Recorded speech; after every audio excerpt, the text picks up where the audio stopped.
Muito boa noite, meus caros. Vamos começar a aula de hoje. Inicialmente, deixar já avisado vocês que, por uma questão de saúde, eu tinha combinado com um professor, meu colega, para dar uma demonstração para nós, né, de uso do PVM, tá? Mas, infelizmente, o meu colega não poderá participar. Tá? Ele está internado com Covid. Tá? Então, ele passou uma documentação, eu tentei replicar aqui, ou criar um ambiente para a gente poder testar com máquinas virtuais e tal, mas eu emperrei numa situação lá na configuração do Linux. Tá? Então, eu vou ficar devendo para vocês um laboratório para a gente ver isso aí funcionando. Tá bom? Eu posso até chegar a mostrar para vocês até onde eu cheguei, né, que é a instalação e configuração dele. O professor perdeu aí, vamos dizer aí, a tarde quase inteira, tá? Tentando colocar as várias máquinas virtuais para trabalhar juntas. Mas, infelizmente, eu não consegui formar o grid. Foi alguma coisa de configuração no Linux que eu não consegui ir para frente, tá? Eu vou deixar pronto aqui, eu vou mostrar para vocês o que eu consegui, tá bom? Eu vou deixar já aqui no jeito aqui, eu criei uma máquina virtual para a gente trabalhar. Essa é uma delas, tá? Eu criei várias. A minha ideia era nós criarmos um grid, umas 4, 5 máquinas, né, umas 4, 5 VM, tanto que eu configurei outras máquinas também, aquele notebook ali já está com 2 VMs prontas, esse do lado aqui tem mais 2, então a gente ia formar um grid para poder fazer. Mas quando foi para conectar alguma particularidade do Linux, configuração do Linux, é que eu não consegui passar, tá? Então eu vou ficar devendo esse laboratório aí para vocês. Vamos ver se eu consigo. Vou rezar para o meu colega melhorar primeiro, né? E aí ele me ajuda a configurar, a preparar essa demonstração para vocês, tá? Infelizmente essas coisas acontecem. Semana passada a gente já não teve aula, por causa, né, o professor teve uma reação à vacina. Então, essa questão de saúde tem que ser respeitada. Bom, mas nada impede da gente dar uma olhada no que temos reservado para hoje. Hoje a gente tem reservado a parte mais voltada para a prática, né? Tanto que eu já vou deixar, eu já deixei o Linux aberto aqui, ó. Vou até logar nele aqui.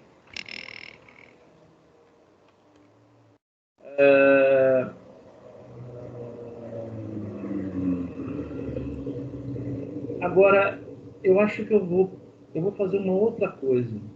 Enquanto a gente vai estudando, a gente vai dando uma olhada, eu vou deixar configurando uma máquina, uma VM limpa, para a gente poder mostrar para vocês como é que faz o processo de instalação, tá? Aí, a partir daí, a gente já tem alguma coisa para a gente seguir para o nosso laboratório, né?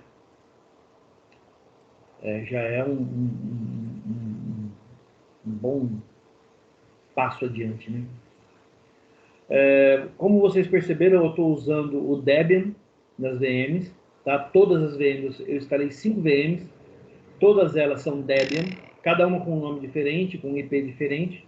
Tem uma particularidade, inclusive eu vou deixar isso até pronto, já para aqueles que quiserem estudar. Eu sei que tem gente que gosta de mexer com isso, gosta de estudar isso, e é bastante interessante, tá? Aqui estão algumas, né, das que eu estou usando. Eu estou trabalhando com as Debian, aqui tem 2, aqui atrás tem mais 2, e aqui tem mais 2. Tá?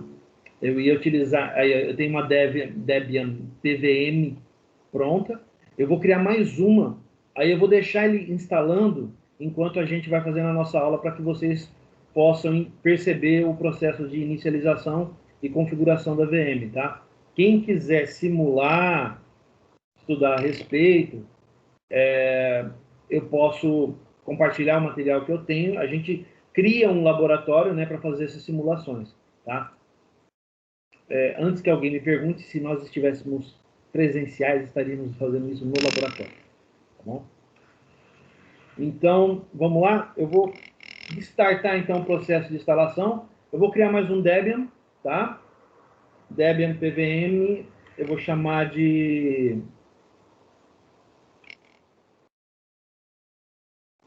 Tá? Estou dando nomes para cada uma delas. Deixa eu jogar isso aqui em outro lugar. No meu DVD. VMs, Linux. Selecionar a pasta. Muito bem. A questão de memória não é preciso muito, tá? A gente não precisa de muita memória, a gente precisa de pouca. Então aqui eu estou deixando geralmente 2 GB só, tá? 2048. O Linux permite que a gente faça isso.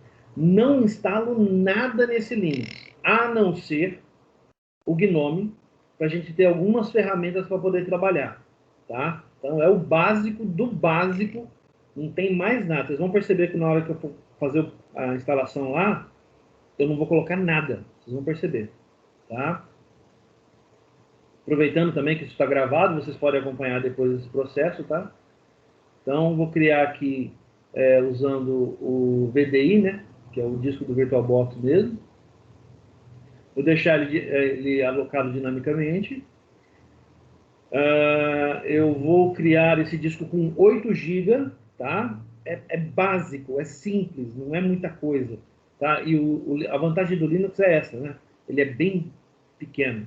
Dá pra gente trabalhar legal com ele aqui. Desse jeito aqui vai atender necessidades, tá bom?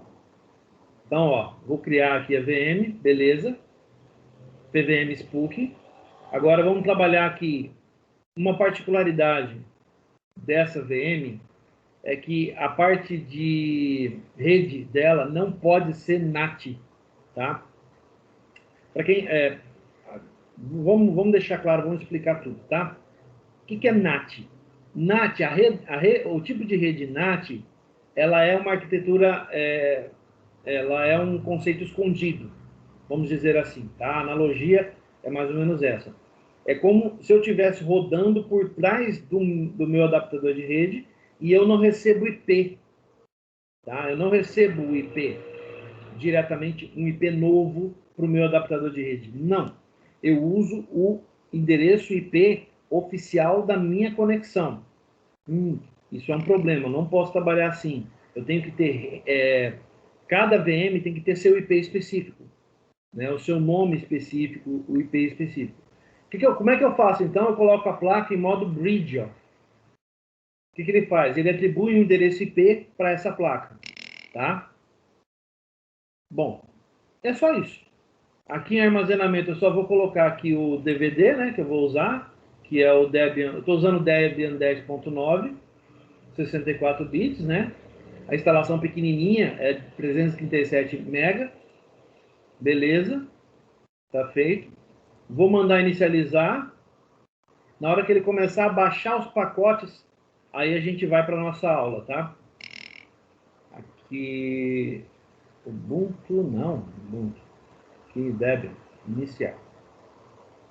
Então vamos deixar aqui a configuração, pelo menos a configuração da VM já fica gravada, para quem quiser poder testar. Aqui eu tô escolhendo a instalação textual, tá? Não a parte gráfica.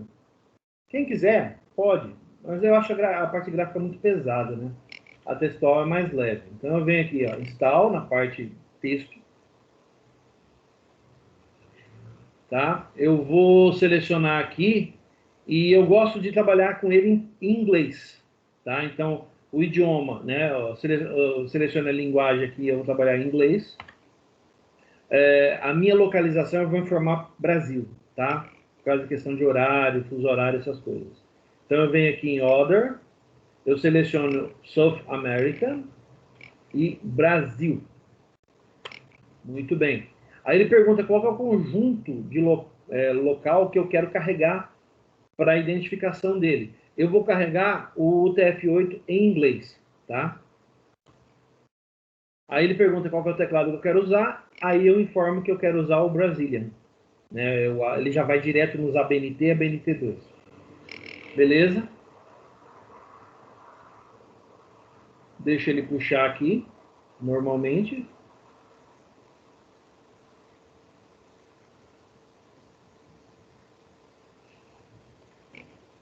E por que usar Linux e não Windows?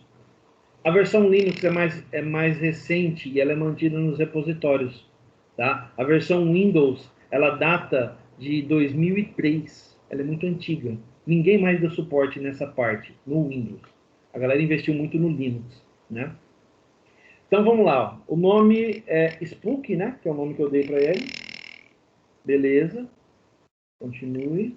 O meu domínio é home.net. Quem não tiver domínio não tem problema, pode deixar sem, tá? Eu gosto de colocar, porque aí eu junto todas elas na parte administrativa. Senha, coloca aquela que você achar melhor, tá? Aqui também, ele pede para você repetir. Nome de usuário, eu coloquei o user mesmo, tá? Né? Um nome qualquer, né? Se quiser usar o de vocês, pode usar também. O nome da conta também, user, é igual. A senha é uma senha que vocês escolhem e tal, né? Como trabalhar.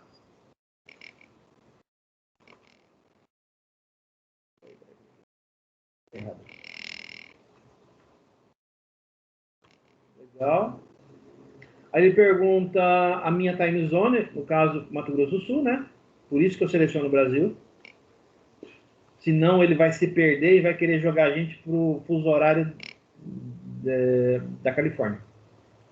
Aí fica bem complicado. Particionamento de disco, eu vou usar o disco inteiro. Né? Eu vou deixar ele fazer tudo sozinho e ele faz tudo para mim, né? Aqui todas as partições, tudo em uma partição só, tá? Aqui ele configurou como, ó, ele configurou um HD inteiro, ele criou duas partições, beleza? Eu vou mandar ele finalizar e gravar essas coisas. Eu desejo gravar as alterações? Sim.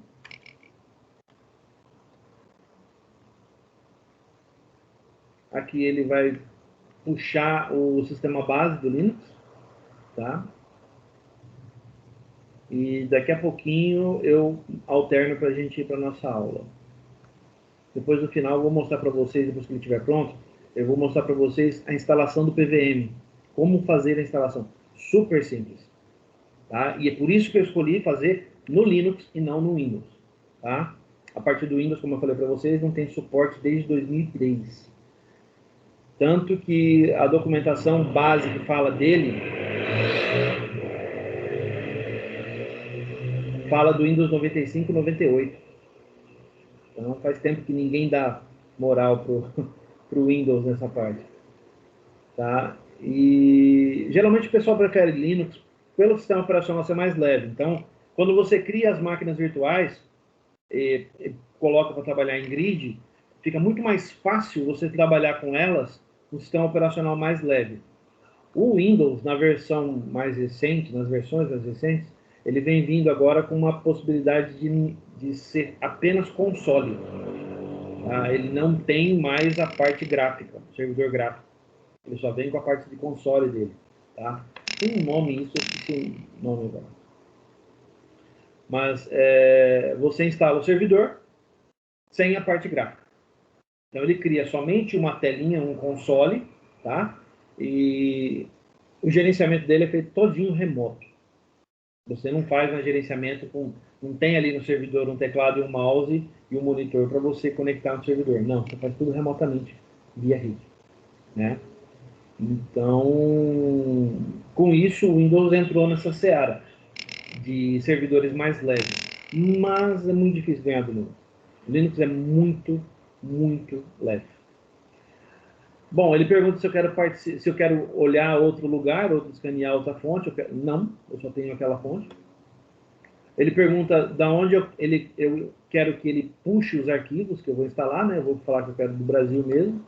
E daqui eu vou deixar do debian.org, que é rapidinho. Aqui no país está rapidinho. Muito bem. Ele pergunta se eu tenho alguma configuração de proxy.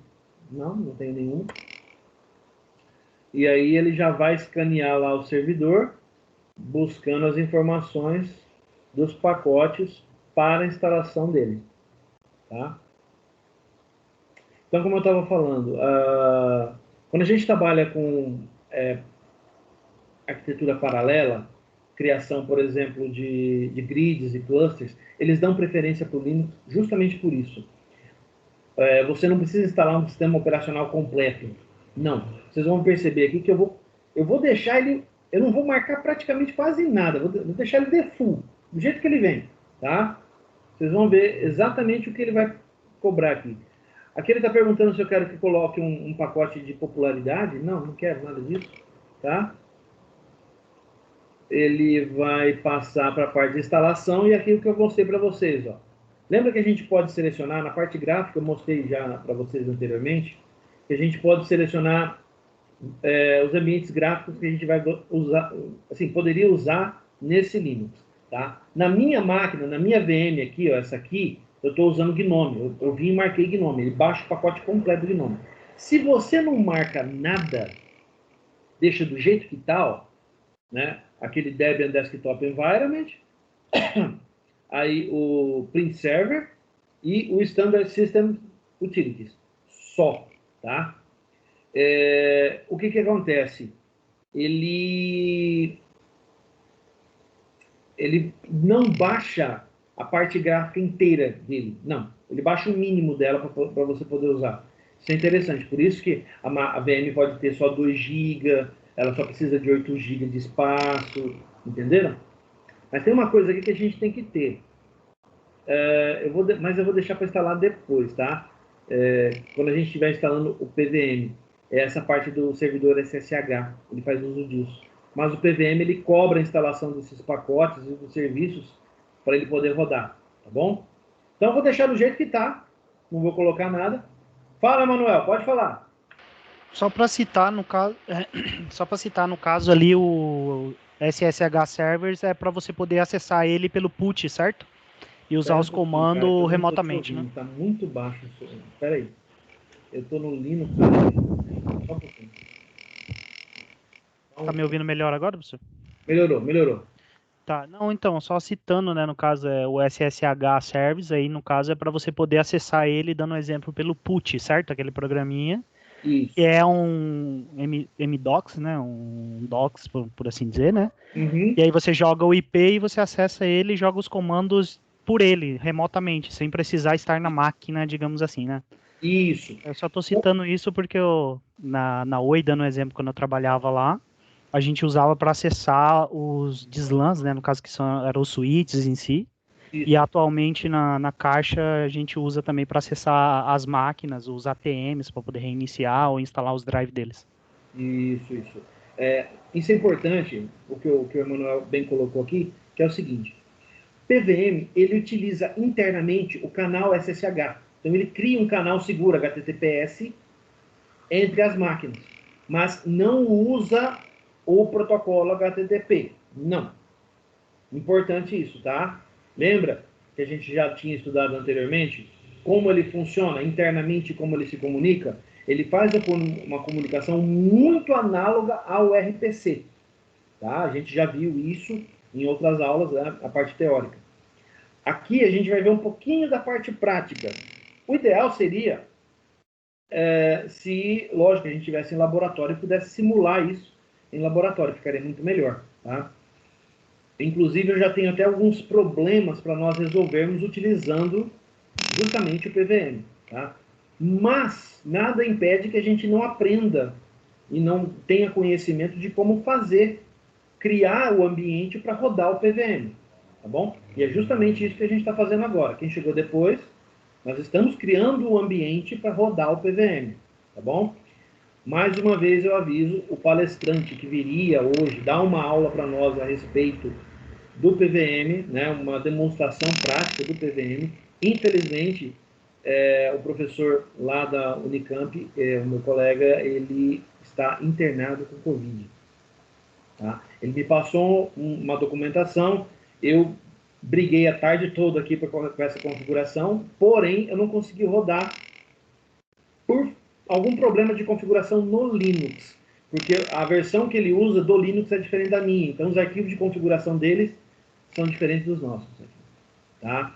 Como eu estou usando a família Debian, inclusive ele até comentou que ele teria que dar uma estudada para saber como faria a configuração na família Debian, porque lá eles usam outros Linux, tá? O pessoal usa a família Red Hat, tá? É o CentOS, é o Fedora, então eles usam outros tipos, né, outras distribuições Linux. Aqui a gente prefere trabalhar mais com a família Debian. É impeditivo? Não. Demanda um pouquinho mais de trabalho para configurar. Só isso. Tá bom?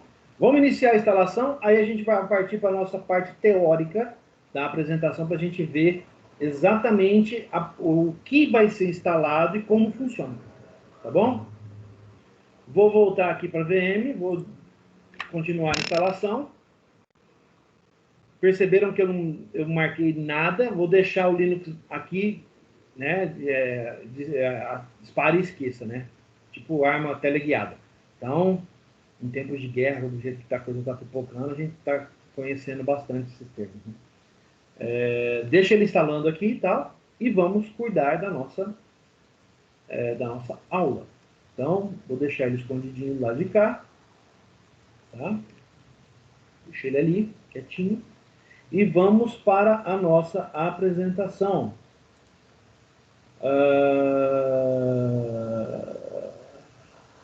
Só um instantinho que um Walking Dead apareceu aqui. Só um instantinho. Me dê 30 segundinhos, só para responder ele.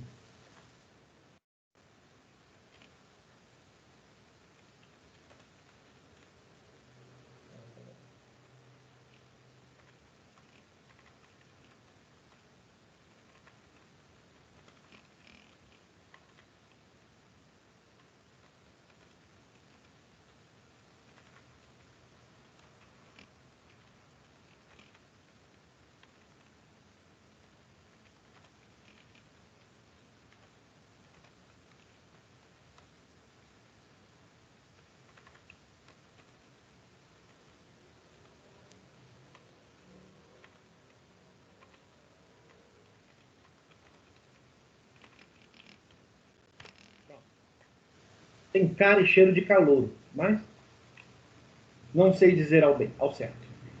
Deixa quieto que depois eu vou cuidar disso aqui. Vamos lá para a nossa aula? Deixa a calorada lá e vamos cuidar da nossa aula que a gente ganha mais. Então, a parte 2 da PVM, o que a gente vai discutir?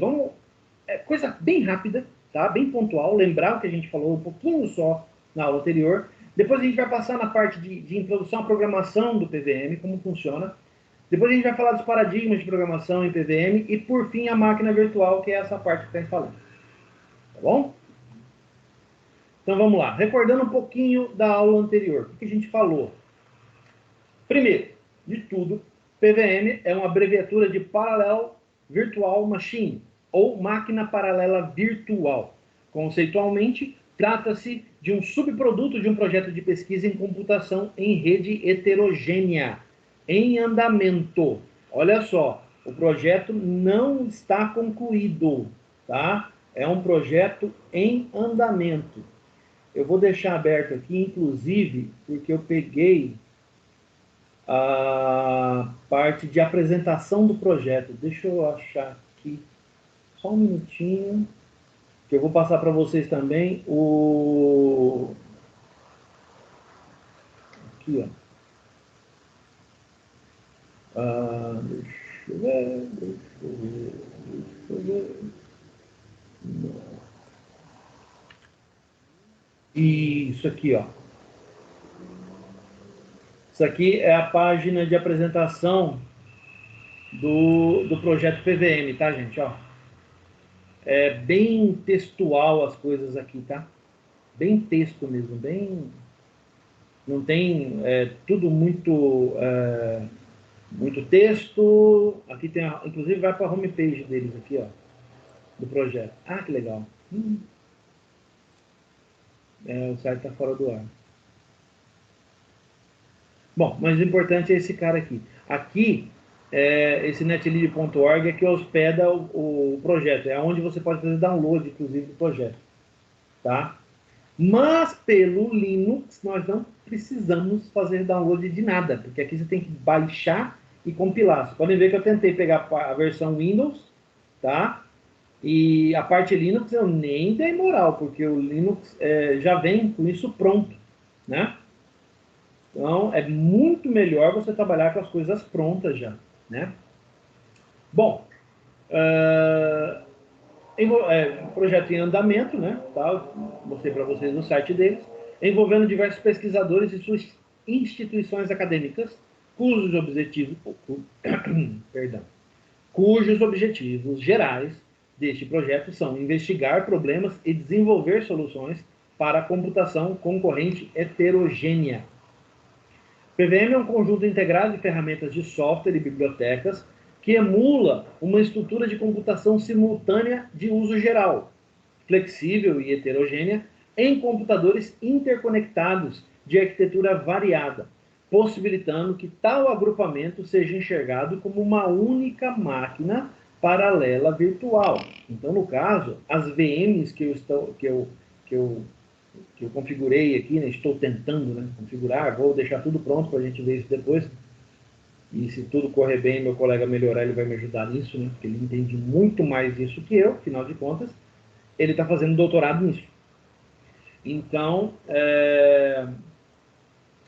as VMs que eu deixei preparado, a ideia era que, uma vez que o mestre convocou os slaves, formasse um grid de computação paralela e, para todos os efeitos, uma vez que eu joguei o problema no mestre, todos os slaves participariam dessa computação. Quer dizer, ele racha o processo no meio para fazer a execução da tarefa que eu mandar realizar no mestre. Certo? Então a ideia é, você tem várias máquinas, mas todas trabalhando dentro do PVM, elas se comportam como se fosse uma coisa só.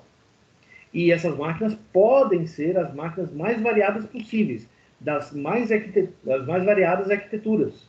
Nós podemos ter servidores, nós podemos ter notebooks, estações de trabalho, PCs comuns, certo? Inclusive, não sei se todo mundo se lembra, mas alguns desses nós poderiam ser máquinas que representam grids inteiros de processamento, certo? Então, isso torna a performance da máquina virtual paralela muito mais performática, vamos dizer assim, do que se eu estivesse usando 4 ou 5 maquininhas apenas. Ou, vamos colocar um exemplo razoável, né? 4 ou 5 super servidores. Na verdade, eu estou usando uma rede com 100 nós, aonde cada nó desses poderia representar um servidor de um nó, de um grid maior, ou um cluster de processamento. Certo? Então, isso agiliza muito mais, né, o nosso trabalho. Tá? Vamos continuar. Arquitetura variada, possibilitando que o agrupamento seja gerado numa máquina paralela virtual, lidando de forma transparente com o roteamento de mensagens, conversão de dados e o escalonamento de processos em uma rede formada por arquiteturas antes incompatíveis. Todas usando PVM, certo? Com o daemon do PVM rodando. E uma vez que o daemon esteja rodando, o daemon age como um serviço na máquina, rodando em segundo plano, né? Como vocês devem ter pesquisado por relatório. E antes que perguntem, não, eu ainda não corrigi o relatório, não tive tempo, tá? Mas deverei corrigir neste final de semana. Então, com o daemon rodando em segundo plano, todas essas máquinas podem ser acessadas através do SSH, e uma vez registradas,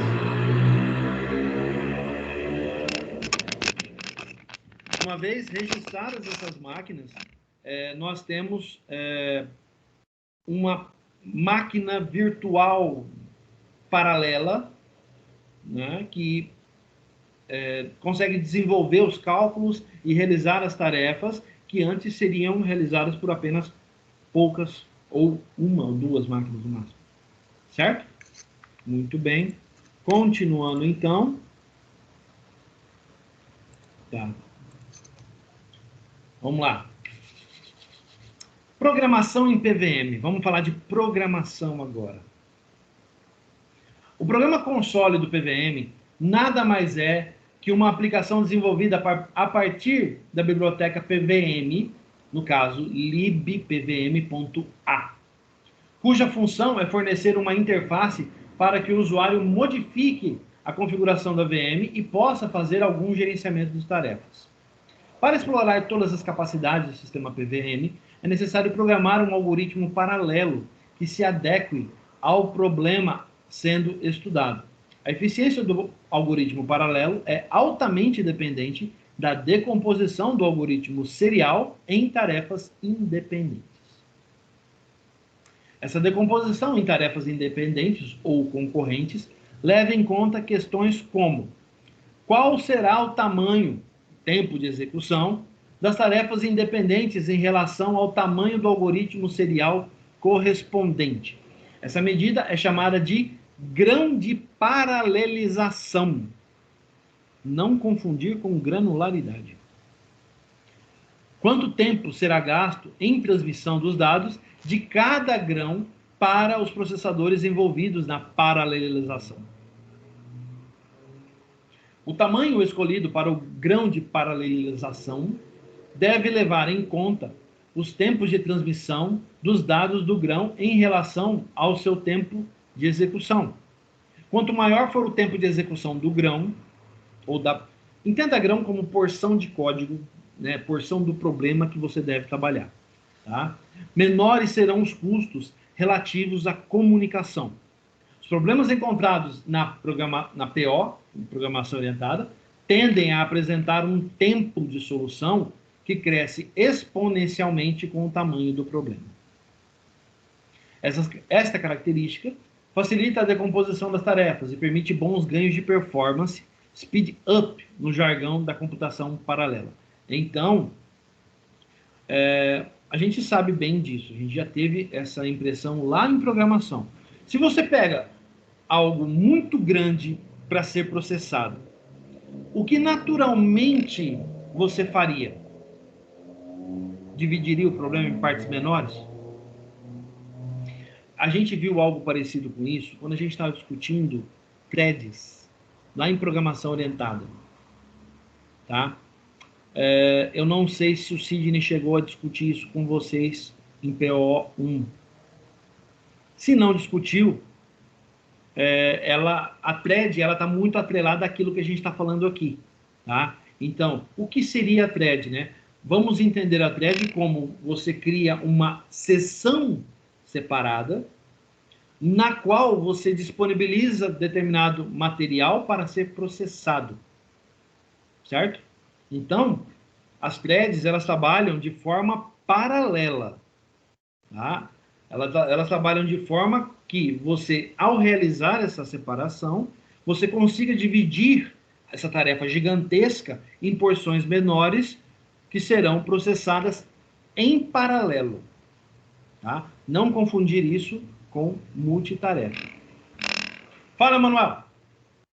Acho que para ficar mais fácil o pessoal entender que está tendo aula na parte de programação avançada ali, seria como se você tivesse as funções ali no C, né? Que você cria várias funções e cada função vai executar correto? Correto, Manuel. Mas função... Deixa eu fazer o sinal da cruz aqui. Você está certo, o nome é função mesmo, é isso mesmo. Tá? É que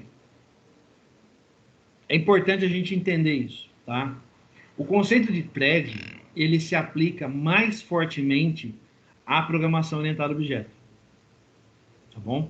Então... Não, sim, é só para o pessoal ter um entendimento mais fácil, porque assemelha, digamos assim, a ideia de como funciona, né? Como que ele vai ser executado. Se eu não estou errado, tem uma turminha que está aqui, né, que assiste essa aula, que não fez PO comigo. E tem uma outra grande parte que fez comigo. Então, às vezes eu estou explicando, realmente o Emanuel tem razão. Como salve a memória, o Emanuel não fez PO comigo. Não, eu fiz com o Sidney. E se não me engano, salvo me engano, ele não realmente não entrou em detalhes sobre isso. Ele foi mostrando, é porque assim, as aulas deles foi muito direto, vamos dizer assim.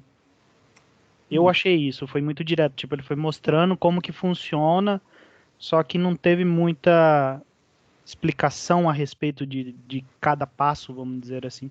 Entendi. Em programação orientada a objeto, o pessoal, comigo, né? O pessoal chegou a programar isso. Mas dá para entender, tá? Dá para entender.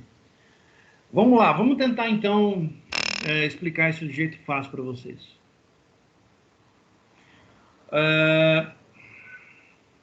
Ele mostrou, ele chegou a mostrar, a gente fez também, só que, né, é a forma dele ensinar, digamos assim, né? Não, mas eu tenho que colocar analogias aqui para vocês agora, porque de agora em diante a gente só vai falar sobre isso. Tá? Então, se alguém tem dúvida desse conceito, a hora de falar é agora. Porque depois que eu começar a discutir só sobre isso, aí não adianta querer voltar, não. Tá? A não ser que você fique no YouTube, vai e volta, vai e volta, vai e volta.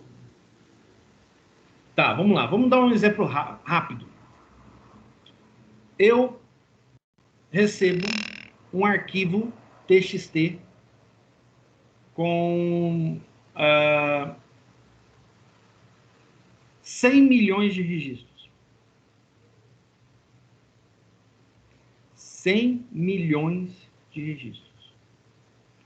Um arquivo TXT, onde cada linha representa uma linha de banco, uma tupla. Vamos lá em modelagem de dados e programação de banco. Então, cada linha daquela representa uma tupla e as colunas são separadas por ponto e vírgula. Então, seria mais ou menos um arquivo CSV, né? Então, onde tudo é texto, aí você tem as tuplas e cada coluna é separada por ponto e vírgula. Beleza. Sua missão: carregar esse arquivo inteiro para dentro do banco.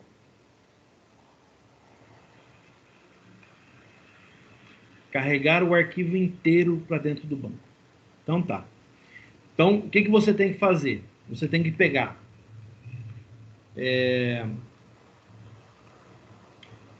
como você faria para carregar tudo isso para dentro do banco de uma vez?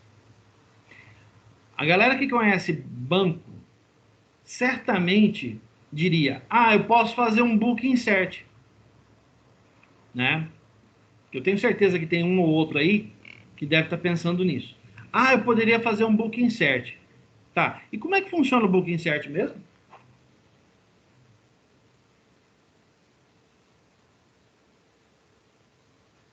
Alguém sabe?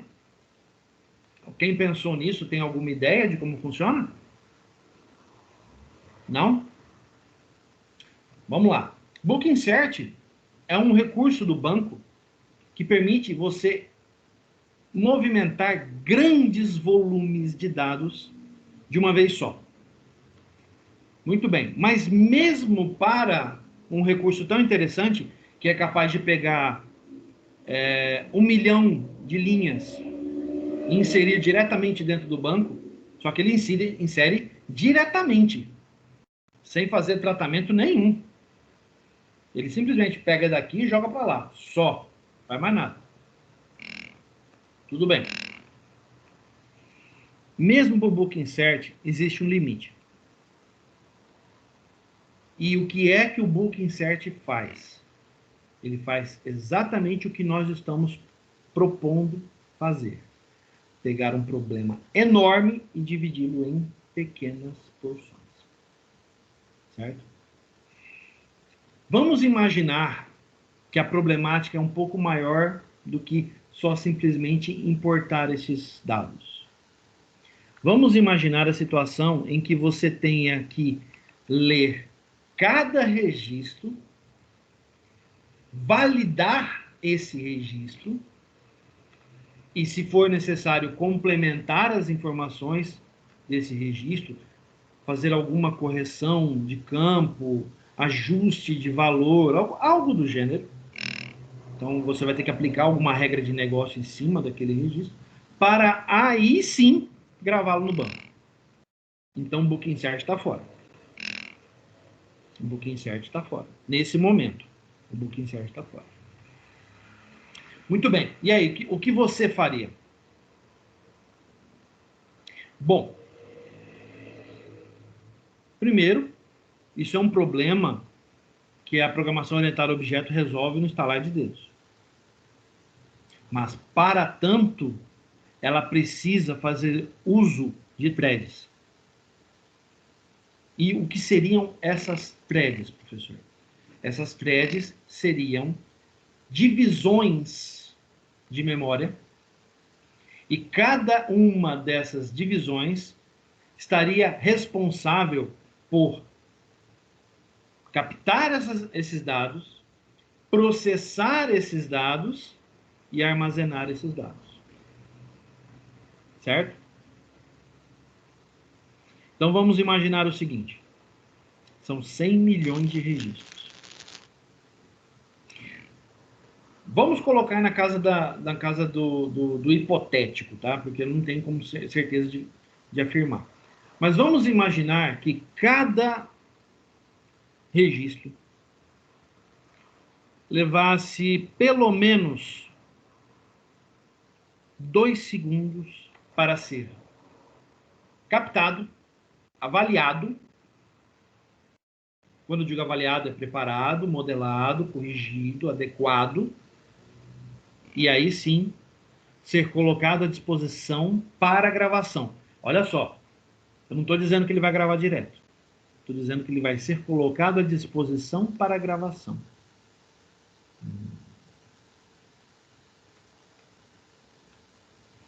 Então, ele leva 2 segundos cada um. São 100 milhões. Se cada um leva 2 segundos, são 100, 200 milhões de segundos. É tempo demais. Tá. Isso se eu estivesse trabalhando com apenas uma thread, que é a thread principal onde está rodando o programa. E quando eu estou trabalhando em multithread, professor? Eu tenho várias threads, onde cada uma delas vai ser responsável por isso. Pois bem, vamos lá. Vamos imaginar que o programa comece com 10 threads. Ele está rodando numa máquina que aguenta, porque a thread tem essa questão também. Ela tem que rodar, esse programa teria que rodar em um servidor que suporte essa capacidade de processamento. Muito bem. Então vamos dizer que a gente tem uma máquina boa, potente, para realizar essa tarefa. Então ela vai lá, cada uma dessas threads vai pegar um registro no arquivo, né? Só que aí tem um problema. Então, cada hora tem um problema, né? Nós precisaríamos de algo um pouco diferente nesse caso. Porque você não pode alterar a estrutura do arquivo, né? Você não pode simplesmente abrir o arquivo. Uma pesquisa mostrou o seguinte. Ó, o Google querendo participar da aula. Ontem eu queria que ela participasse da aula de inteligência artificial, ela não quis. Hoje ela quer participar. Ela gosta do assunto. Então, o que a gente precisaria nesse caso? Eu não posso abrir o arquivo e alterar o arquivo, o conteúdo dele. Não, não posso fazer isso. Quanto tempo leva para salvar um arquivo texto de 100 milhões de links? Não dá. Ah, mas eu estou diminuindo. Está diminuindo de uma em uma. Cada vez que você tirar uma linha, você vai salvar o arquivo para poder abrir a próxima? Não dá para fazer isso. O que você precisa nesse caso? Você precisa de uma fila onde você tem um processo que vai ler uma linha e jogar nessa fila. Aí ele passa para a próxima e joga nessa fila. Então, o trabalho desse processo é ler linha por linha, e cada linha que ele lê, ele joga em uma fila. Uma fila. Muito bem. Uma fila de objetos, no caso, né? Beleza. Nós temos uma fila de objetos.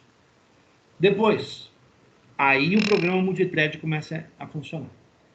Cada thread vem nessa fila, pega um item dessa fila e marca, ó, eu estou usando esse item.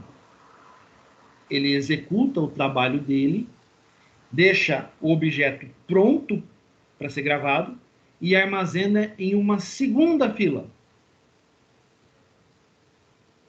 Mas isso, pensem, por favor, que são 10 threads que estão fazendo isso. Então, a cada 2 segundos, são 10 registros que são processados para serem colocados na fila de gravação. Consequentemente, é óbvio, nós temos um processo lá, e aí o book insert pode ser usado. Nós temos um processo que vem na fila de gravação, pega aquele montão e joga para o banco. Já está tratado. O registro já está preparado para ser gravado no banco. Certo? Muito bem. Então, olha a situação que nós temos. Olha a arquitetura que nós formamos. Nós temos uma fila e um processo que lê o arquivo texto e joga o registro na fila. Nós temos aqui uma aplicação com 10 threads, onde cada thread vai lá e pega um itemzinho da fila, processa e joga na segunda fila. Aí volta, pega de novo, processa e joga na segunda fila. Volta na primeira, processa e vai fazendo isso, certo? Muito bem. Quando chega num determinado volume, o processo de gravação pega tudo isso aqui e faz book insert para dentro do banco. Então vamos imaginar que esse volume de gravação seja algo em torno de 1000 em 1000. Mas olha só, são 10 threads trabalhando. Cada thread vai levar 2 segundos para processar. Significa que a cada 2 segundos nós temos 10 registros. Em 1 minuto nós teríamos quanto? A cada 2 segundos eu tenho 10. 1 minuto tem 60. Certo? Então, a cada 60 segundos eu teria quantos registros lá? Entenderam onde eu quero chegar? Dividir para conquistar, né? Em 1 hora, eu teria quantos? Já teria processado muita coisa. Então, aquele tempo de 200 milhões de segundos, aplicando 10 threads, reduziu para quanto? Para 20. Ainda é bastante. Tá. Como é que a gente pode resolver isso, então? Usando algo parecido com PVM? Quantas threads eu poderia ter neste caso aqui?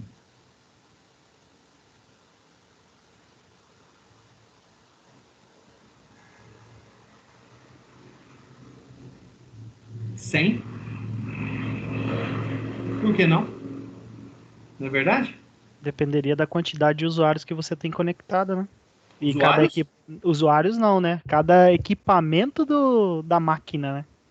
Porque cada máquina tem uma quantidade de threads em si. Ou cada slave que compõe o PVM. Isso. Eu falei usuário. É isso aí. Agora vamos imaginar. E isso é importante, tá? O Emanuel colocou uma questão, mas a gente não deve se prender nisso.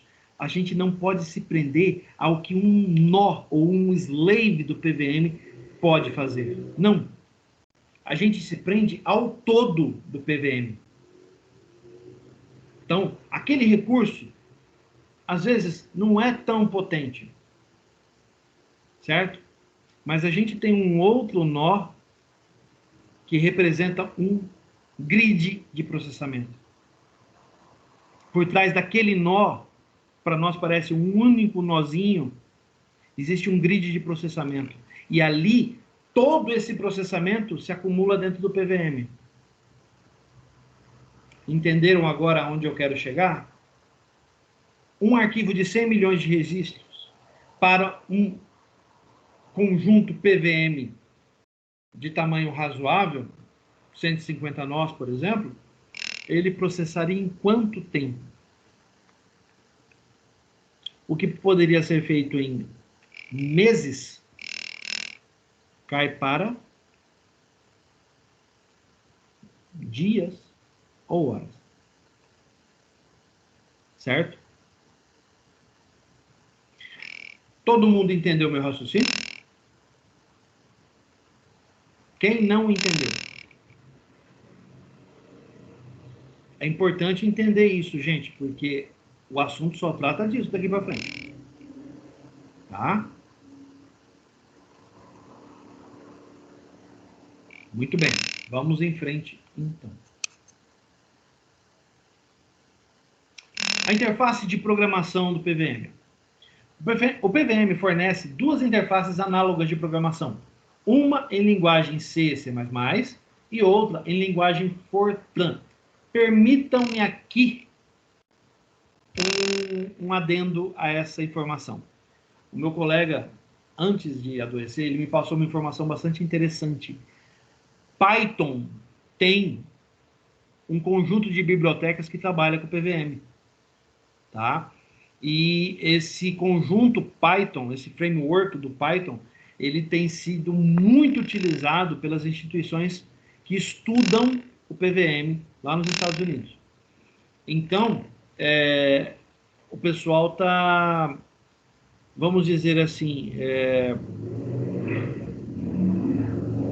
incentivando o uso, a substituição dos sistemas que trabalham em C, C++ para os sistemas que trabalham com Python. Nós sabemos bem do que o Python é capaz. Né? Já falamos sobre isso, já tivemos várias oportunidades de discutir sobre o assunto e sabemos o quanto ele é capaz. Inclusive, eu venho tentando, pelo menos, né, estudar Python para passar para vocês no futuro. Não sei se a turma de vocês, se alguma dessas 3 turmas que compõem essa disciplina vai ter aula comigo nesse sentido, tá? Mas seria interessante. Seria muito interessante. Podemos pensar em algo como um curso de extensão lá para frente. Por falar nisso,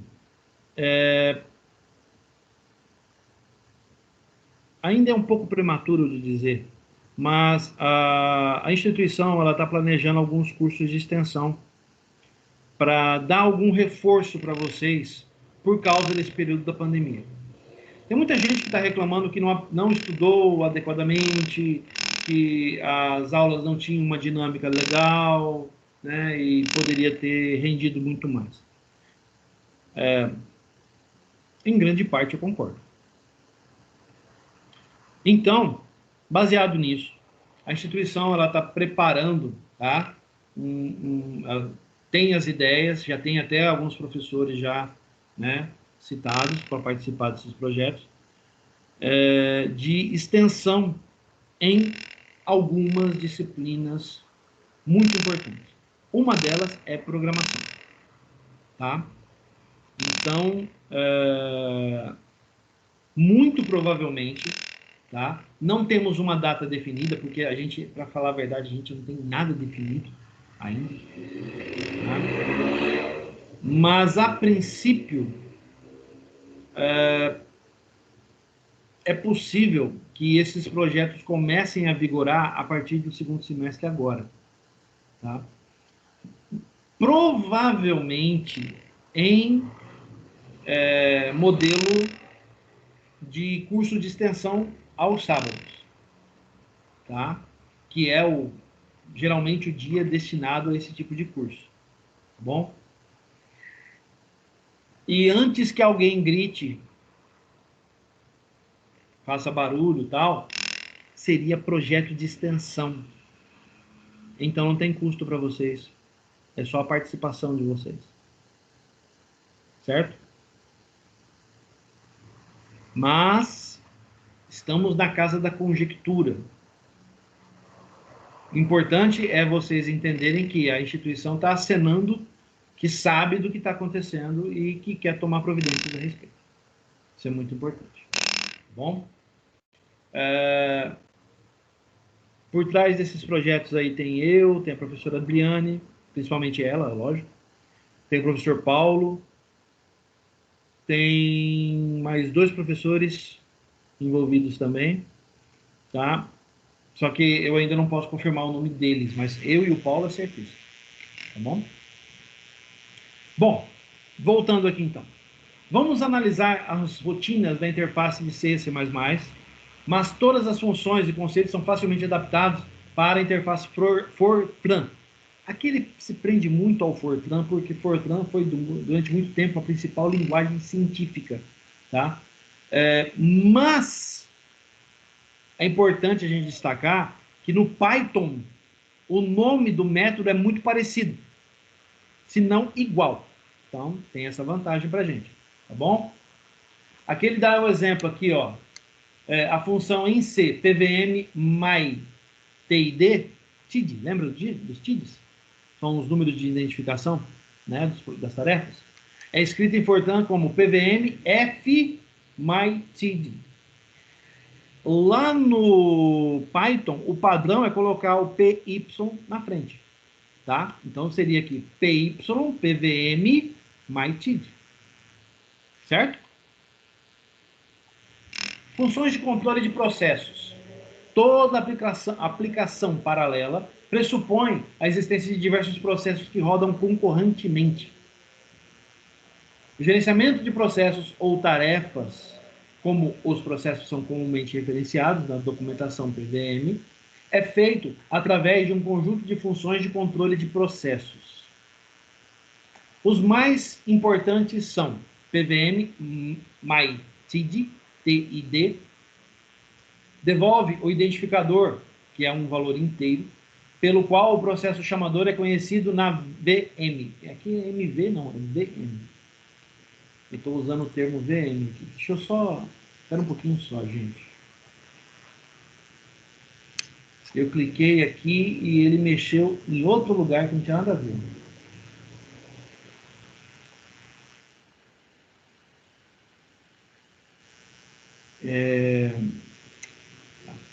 Eu preciso terminar isso aqui porque a VM já terminou de instalar. E eu quero mostrar para vocês isso aqui rodando. Tá? Então vamos lá. Deixar a VM escondidinha ali. Ah, meu Deus. Aqui. Tá. Então, para o que serve o TID, né? TID. Este número é usado pelos demais processos PVM para comunicar-se com o processo chamador, aquele que invoca, o cara do host, do master, né? Principal. Essa função normalmente é a primeira função PVM chamada no programa e tem a função dupla de registrar o processo na VM, depois volta, e informar ao processo o seu identificador na VM. PVM exit. O nome já diz tudo, é para sair, né? É a última função a ser chamada por um programa PVM. Ele informa ao PVMD, que é o daemon que está rodando o serviço do segundo plano, local, PVMD local, que o processo está se desligando da máquina virtual. A boa praxe de programação, PVM exige que um programa comece com PVM myTid e termine com PVM exit. Então, início e fim. PVM spawn é usado para iniciar novas tarefas na VM. Aqui está a VM. No modelo de programação mestre e escravo, que é o que a gente usa no PVM, essa função é usada no programa mestre para lançar processos escravos para as máquinas constituintes da VM. PVM kill tem por objetivo forçar o término da execução de algum processo PVM rodando na VM. Pode ser usado por um programa mestre para encerrar a execução de escravos, trabalhando em soluções numéricas que não estão convergindo. Muito bem. PVM add hosts ou del hosts. O nome já diz tudo, né? Funções que acrescentam e removem máquinas físicas da VM do PVM. Funções de informação. O gerenciamento de tarefas concorrentes em uma aplicação muitas vezes necessita da aquisição de informações adicionais sobre o estado da VM, incluindo identificadores de outros processos, nome da máquina, no qual uma tarefa está executando e outras informações.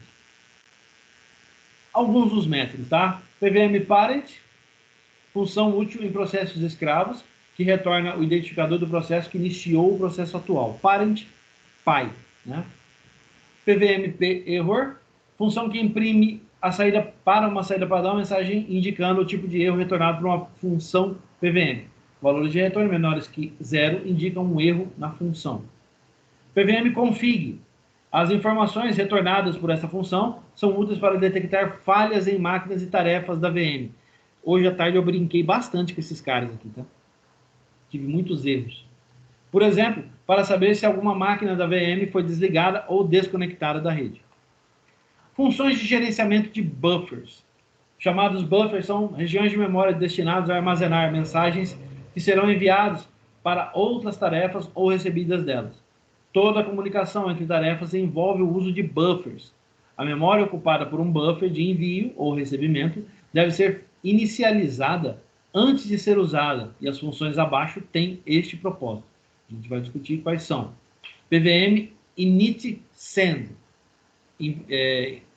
iniciar envio, né? Tal. Deve ser invocado ao menos uma vez. O programa define a codificação a ser usada na transmissão de dados. Uma discussão sobre codificação de dados se encontra... Isso aqui é outra coisa. PVM mkbuff cria um novo buffer de dados, e freebuff libera a memória alocada para o buffer. Funções de envio de dados. A funcionalidade da PVM é construída sobre um conjunto de diretivas de troca de mensagens. As aplicações PVM funcionam trocando informações que são empacotadas em mensagens. Cada mensagem possui um identificador de tipo, uma codificação e os dados propriamente ditos. Os identificadores de tipo de mensagem podem ser usados para implementar prioridades de recebimento das mensagens. Mensagens com dados marcados urgentes podem ser processados antes que outras mensagens com outros tipos. Codificação é importante em ambientes heterogêneos, onde cada processador pode ter convenções próprias para a representação interna dos dados. Um exemplo clássico das diferenças que podem surgir é a representação interna de um número inteiro nas plataformas Intel x86 e Sun Spark. Dependendo de cada máquina, a representação do número inteiro é diferente. Em linguagem de programação isso acontece muito, mesmo na mesma plataforma. Por exemplo, o inteiro para o Delphi é diferente do inteiro do C++, que é diferente do inteiro do .NET. O inteiro do .NET é diferente do inteiro do C++. Ah, mas eles não são derivados? Não, eles não são derivados. C# é uma linguagem derivada de C++, que é utilizada pelo .NET Framework. E, mesmo assim, o que é inteiro para C++ não é a mesma coisa em C#. Assim como em Java. O inteiro do Java é diferente do inteiro do C#, que é diferente do inteiro do C++. Então, na mesma plataforma, diferentes linguagens de programação, isso acontece também. Tá? A Intel costuma armazenar seus números inteiros da direita para a esquerda, seguindo a convenção Little Endian, enquanto a Sun armazena números inteiros da esquerda para a direita, convenção conhecida como Big Endian. Então, aqui ele está falando a nível de máquina. Tá? Ele está falando a nível de arquitetura. Está no mais baixo nível possível. Certo? Quando se quer que dois ou mais computadores de arquiteturas distintas, como Intel e Sun Spark, se comuniquem, é necessário converter os dados para um formato intermediário que todas as plataformas conheçam. Assim, só é necessário que cada computador saiba converter os dados de e para este formato intermediário e sua própria representação interna. A mesma coisa é feita em Java e em .NET. Tá? No Java, você tem várias JVMs, né? Onde cada uma é destinada a uma plataforma específica. Muito bem.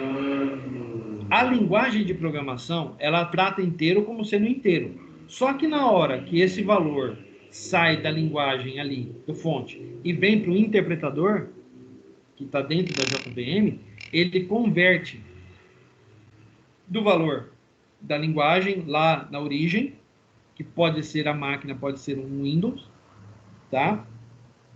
E vem para dentro da JVM. A JVM pode estar hospedada dentro de uma máquina Linux, mas a fonte e o interpretador têm a mesma construção. O que isso quer dizer? Que o que vem de lá no formato inteiro, não importa se é Windows, se é Linux, se é Mac, não importa. Quando bate no interpretador, o interpretador converte aquilo para um inteiro que a JVM entenda. Mesma coisa faz o .NET Framework com o C#.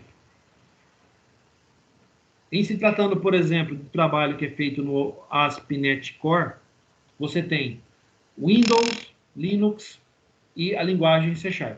Muito bem. Ele consta... Põe o macOS também no meio, que dá também, dá para fazer a mesma coisa. Você escreve, declara um valor inteiro dentro do seu programa e nas 3 plataformas. Cada uma delas trata o inteiro de uma forma diferente. Certo? Quando esse valor vem para a máquina virtual do .NET, ali dentro tem um interpretador, o que ele faz? Ele pega aquilo ali e ele sabe exatamente como converter para o formato que o .NET vai entender. Certo? Aqui ele faz a mesma coisa. Você tem várias arquiteturas e ele trata essas informações passando pelo interpretador. Então, não interessa qual arquitetura você está utilizando. Na hora que ela entrar dentro do PVM, automaticamente o interpretador do PVM vai ajustar aquilo para o valor que ele entende. Certo? Muito bem. O PVM adota a codificação XDR, External Data Representation. Inclusive, o Felipe estava falando sobre isso na apresentação dele. Um padrão criado pela SAM para implementar a transparência de arquitetura em suas mensagens. Quando a VM contém apenas máquinas de uma mesma arquitetura, é possível não codificar os dados, o que implica em alguma economia de tempo na transmissão das mensagens, uma vez que a codificação XDR sacrifica um pouco de espaço de armazenamento em favor da portabilidade. As principais funções de envio de dados são PVM Send, envia a informação, envia os dados do buffer. PVM Mcast, que envia os dados em buffer para um conjunto de tarefas, ele faz multicast, não é broadcast, tá? E PVM PK interrogação. Essa interrogação é o tipo do dado que você quer transmitir dentro daquele pacote. Este, na verdade, é um conjunto de funções de pacotamento, codificação mais armazenamento de dados em buffer de envio. A função para empacotar o inteiro para a transmissão se chama PVM PK int e assim por diante. Você tem PVM PK float, PVM PK double, PVM PK char, PVM PK string e assim por diante. Certo? Muito bem. Funções de recepção de dados. Falamos do envio, agora vamos falar do recebimento. Nós temos a PVM RECV, que recebe uma mensagem enviada por outro processo e coloca no buffer de recebimento. Caso não existam mensagens recebidas, o processo fica bloqueado até que uma mensagem se faça disponível para recepção. Nós temos PVM NRECV, que é análogo à função anterior, com a diferença de que a função retorna um erro ao invés de bloquear o processo, se não existirem mensagens para serem recebidas. E nós temos, assim como nós temos PK, o tipo do dado, aqui a gente tem UPK, que é o inverso.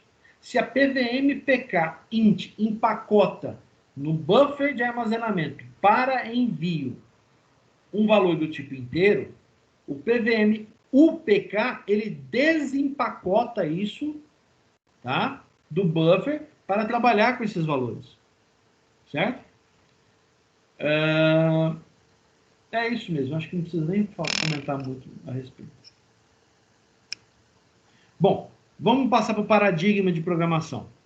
E aí eu tenho que ver como é que está a situação aqui da... Aqui... Tá, daqui a pouco eu vou voltar ali para a gente tratar da VM, porque ela está no ponto para a gente terminar de instalar. Bom, o paradigma geral de programação de aplicativos com PVM é o seguinte: um usuário grava um ou mais programas sequenciais em C, C++ ou Fortran 77. Pode incluir Python também na conversa, que contém chamadas incorporadas à biblioteca PVM.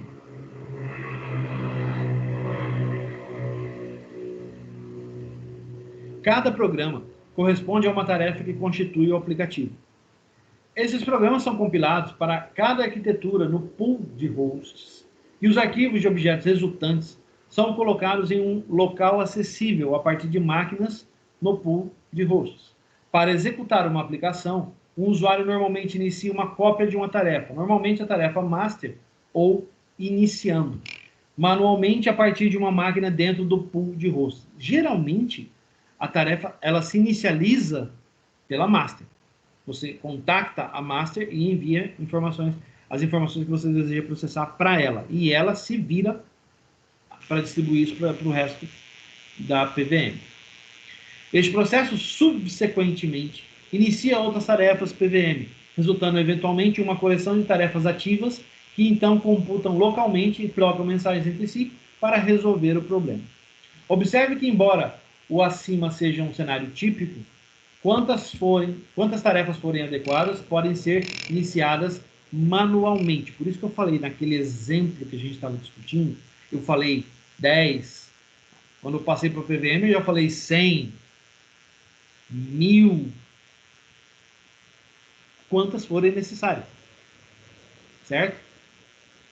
Conforme mencionado anteriormente, as tarefas interagem por meio de passagem explícita de mensagens, identificando umas às outras como um cheat opaco atribuído pelo sistema. Importante. Na ciência da computação, um tipo de dado opaco é um tipo de dado cuja estrutura de dados concreta não está definida em uma interface. Acho que faltou isso na apresentação anterior. É importante a gente relembrar. Isso quer dizer com informações ocultas, já que seus valores só podem ser manipulados ao chamar subrotinas que têm acesso às informações que faltam. Se não me falha a memória, a gente deu um exemplo análogo usado em programação orientada a objeto, que seriam os métodos e atributos, propriedades ocultas, aqueles que não estão disponíveis, não são públicos ao objeto, e somente são acessíveis através de métodos públicos invocados pelo programa ou por um objeto terceiro, certo? A representação concreta do tipo está oculta aos usuários e a implementação visível está incompleta. Um tipo de dado cuja representação é visível é chamado de transparente. Os tipos de dados opacos são frequentemente usados para implementar tipos de dados abstratos. Agora vamos falar da PVM, finalmente, a máquina virtual PVM. Para tratar um conjunto de máquinas interligadas por uma rede com um grande computador multiprocessado virtual, a PVM, o PVM roda um programa Daemon chamado PVM-D. A gente já falou sobre ele. Em cada uma das máquinas componentes da VM. Então, cada nó que faz parte do PVM tem esse daemon rodando, seja ela slave ou master. Toda a comunicação entre duas máquinas da VM passam pelos processos PVM-D, que rodam nas máquinas em questão. Por exemplo, se um processo de uma máquina A quer mandar uma mensagem para um processo da máquina B, essa mensagem será enviada para o PVM da máquina A, PVM-D da máquina A, passará para o PVM-D da máquina B e só então será repassada para o processo de destino na máquina B. Então, é de daemon para daemon. Montar uma VM no PVM significa iniciar um PVM-D em cada uma das máquinas que queremos presentes na VM. Atenção, porque essa parte interessa para a gente vai fazer isso daqui a pouco. O PVM-D, o primeiro PVM-D, que é iniciado numa VM, funciona como mestre e é o único capaz de reconfigurar a VM, como acrescentar ou remover máquinas. Essa parte que eu não consegui finalizar legal. A partir do PVM mestre, PVM-D mestre, os demais PVM-Ds são iniciados com status de escravos. Pedidos de reconfiguração da VM, vindos de processos cujo PVM-D local seja um escravo, são repassados ao PVM de mestre e executados de lá. Existem duas maneiras de montar uma máquina virtual, através de um programa feito pelo usuário ou usando o console PVM, um programa chamado PVM que vem junto com a distribuição dele. A partir daqui, a gente vai trabalhar com o console, aí eu preciso da VM. Então, vamos vir aqui, finalizar a nossa VM. Tá? Aqui ele está perguntando onde eu desejo colocar o Groove, né? Que é o bootloader dele, carregador de boot, né? Vou deixar ele aqui no Master Boot Record do HD que eu configurei o VirtualBox. Ele está instalando o Groove, muito bem.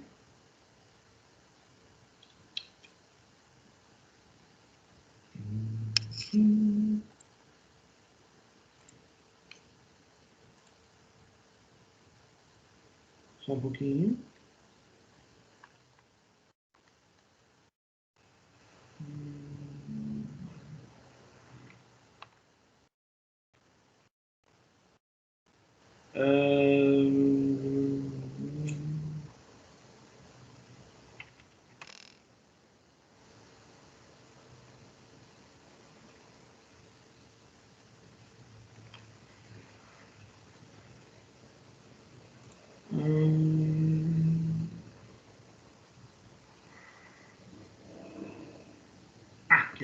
Beleza. Muito bem. Instalação completa. Continue. Ele vai finalizar. Vai rebootar a VM para nós. E a partir daqui a gente começa a configurar ela como um master, né? Então vou deixar ele entrar aqui. Ó. Lembrando que a nossa VM é pequenininha, curtinha. Não tem muita coisa.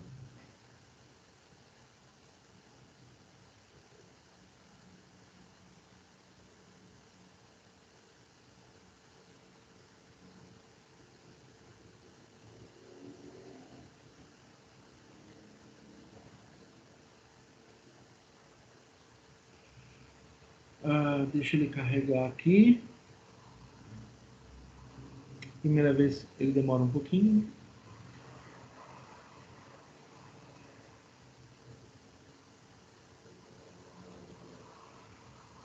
Eu deixei ele instalar uma parte do desktop virtual, né, do ambiente dele, ambiente desktop dele, a parte mínima para a gente poder operar. Tá? Beleza. Vamos acessar. Bem.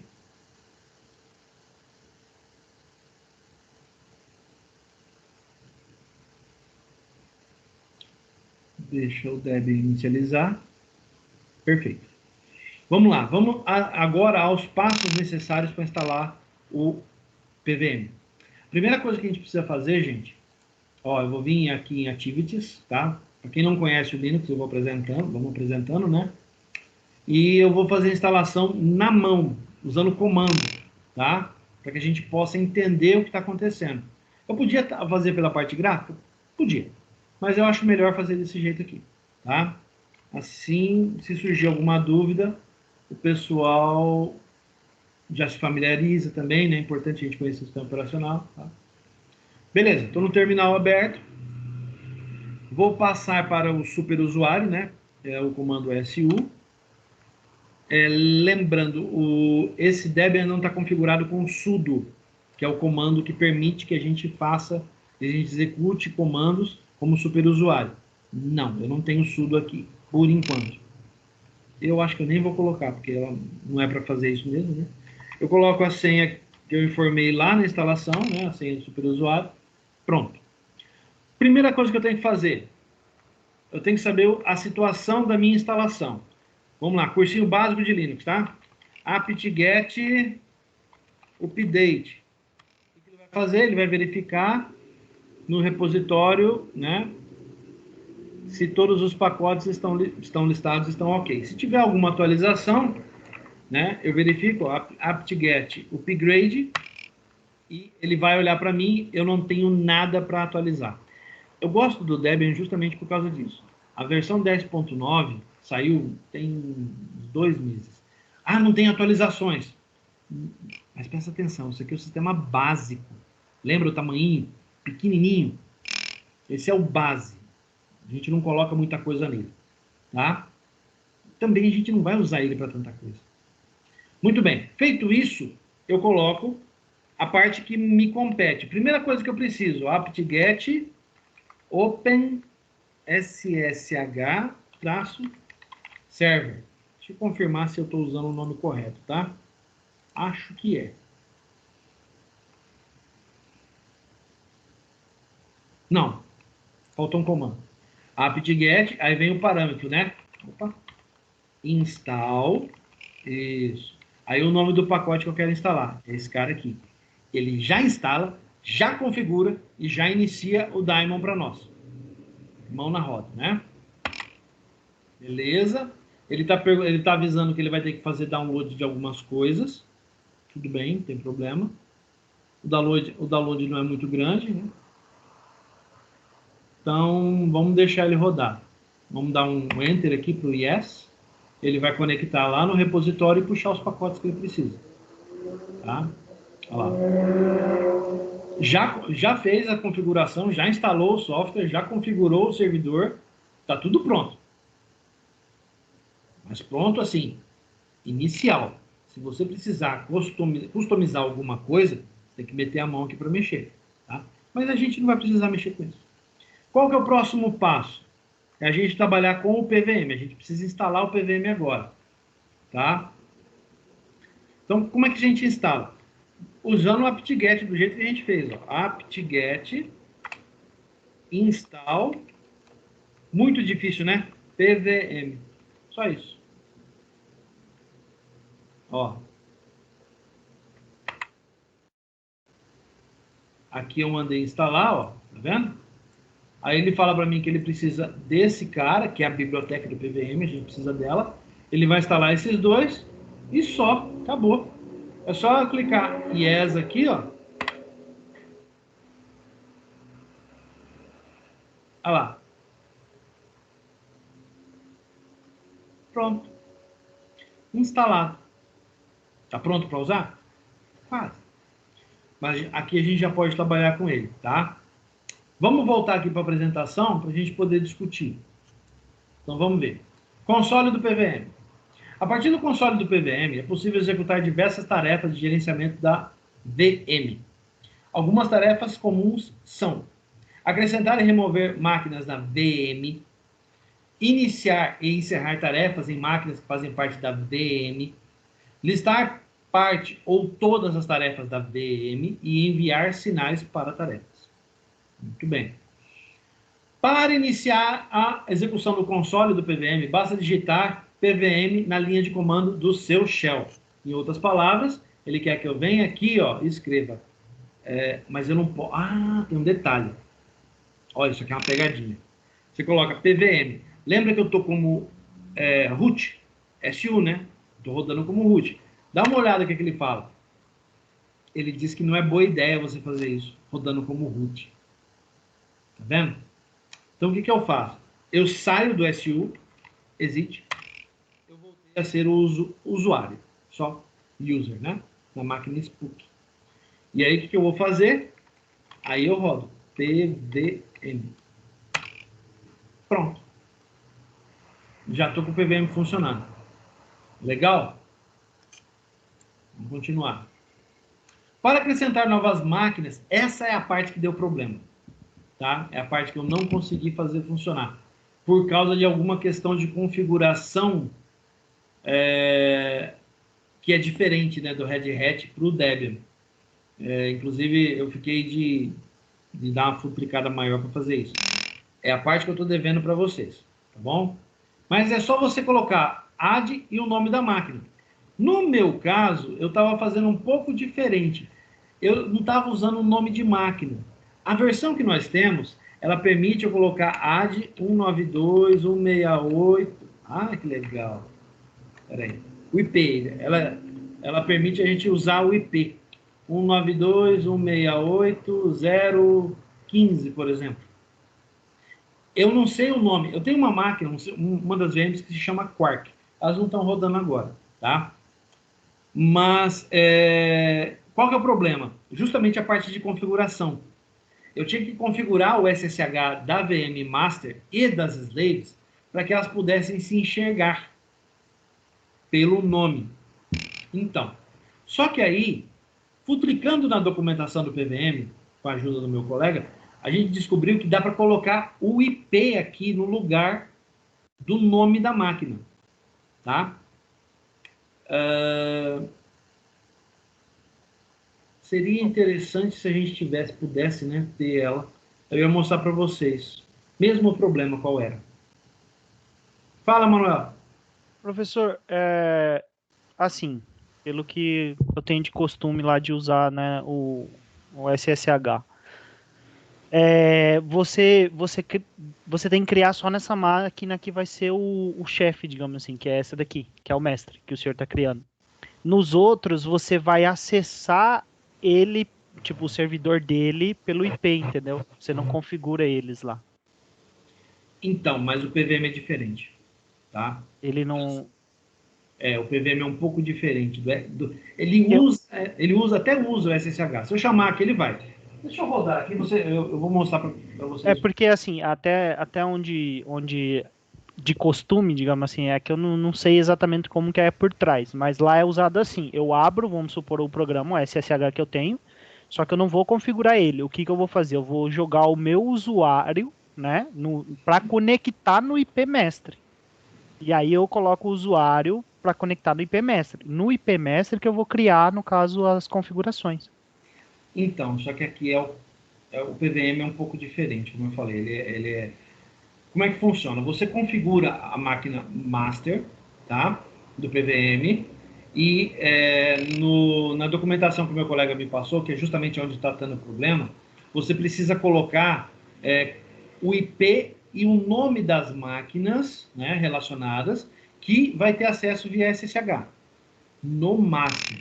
Isso. No mestre você libera ele lá. E lá Isso. você não configura nada, você só acessa, digamos assim, o server. Você Certo. vai instalar ele lá, né, no caso. Certo.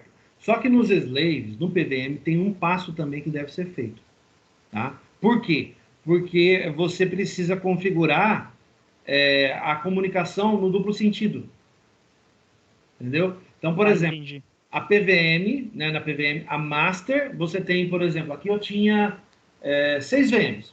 5 eram PVM e uma eu ia colocar como uma master. Tá? Então, vamos dizer 5. O que acontece? Essas 5, elas precisam se enxergar.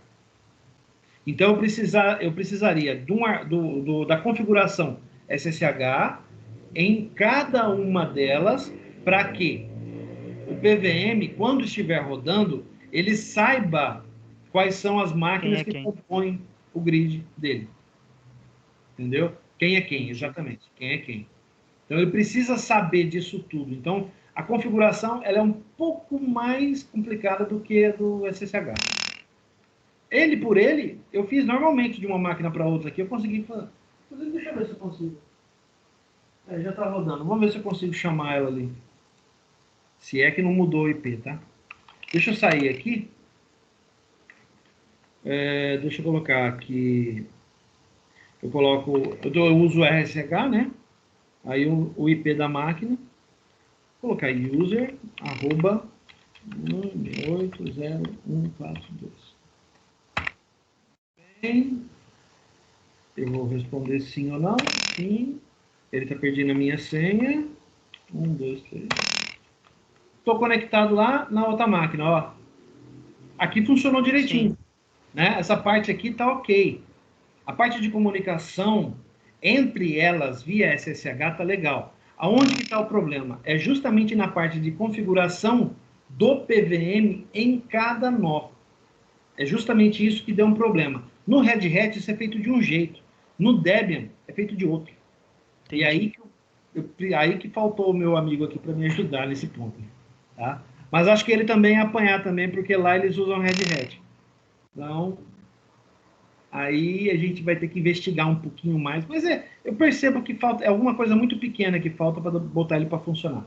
Tá? Deixa eu sair aqui.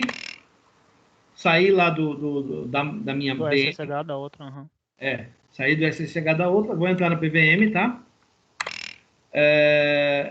Agora eu vou pedir, vou fazer exatamente aquilo ali, ó.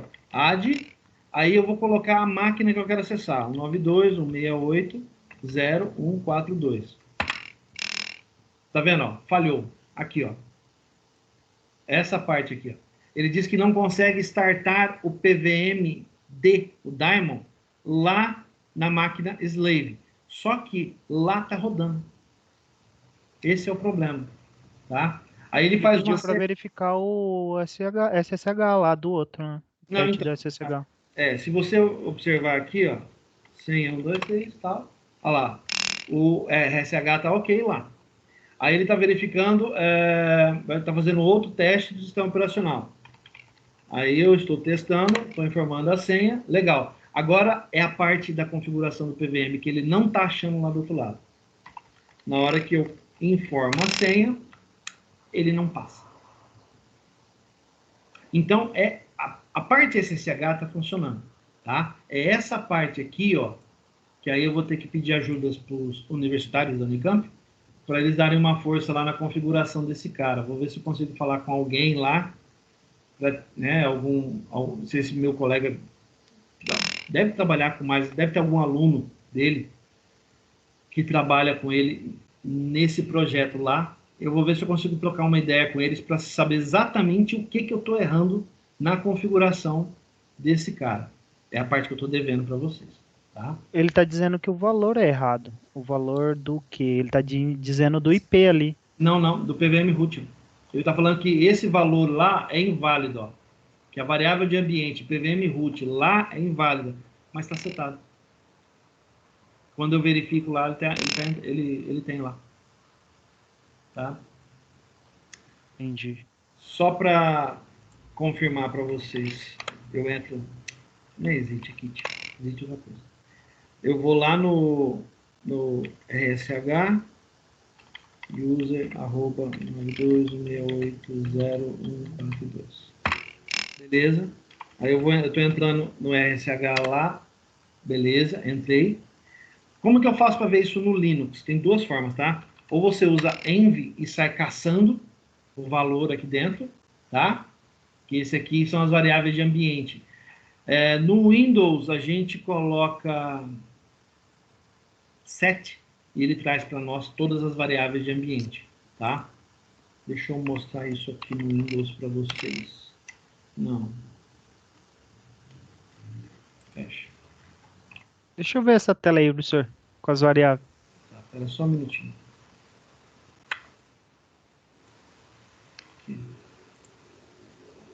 Ô, caramba. Aí. Deixa eu abrir aqui do Windows para mostrar para vocês. Só um minuto.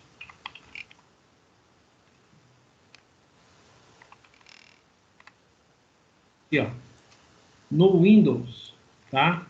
Você coloca set, ele traz para vocês todas as variáveis de ambiente que tem do sistema operacional. No Linux, ele tem várias aqui também. Você coloca env, ele traz tudo para você, tá? Ele estava reclamando disso aqui, ó. Mas já está setado. Professor, e se você tentar chamar ele, cadê? Aqui também eu vou. Essas duas aqui, ó. Essa e essa aqui. Ele precisa estar configurado, porque senão ele não funciona. Tá? Eu vou ter que investigar. Isso aqui vai demandar um pouquinho de investigação aí para ver. Se for o caso, se eu não der conta, eu crio a VM em Red Hat para mostrar para vocês, tá? Eu acho que, inclusive, talvez isso seria mais fácil. Mas é que eu não já gosto. tem, já. Mas eu não gosto de. Eu vou ser sincero para vocês, gente. Eu não gosto do Red Hat. Tá? Não gosto dele. Já usei ele muito tempo. Deixei de usar dele quando eu descobri o Debian. Eu gostei do Debian. Só um pouquinho.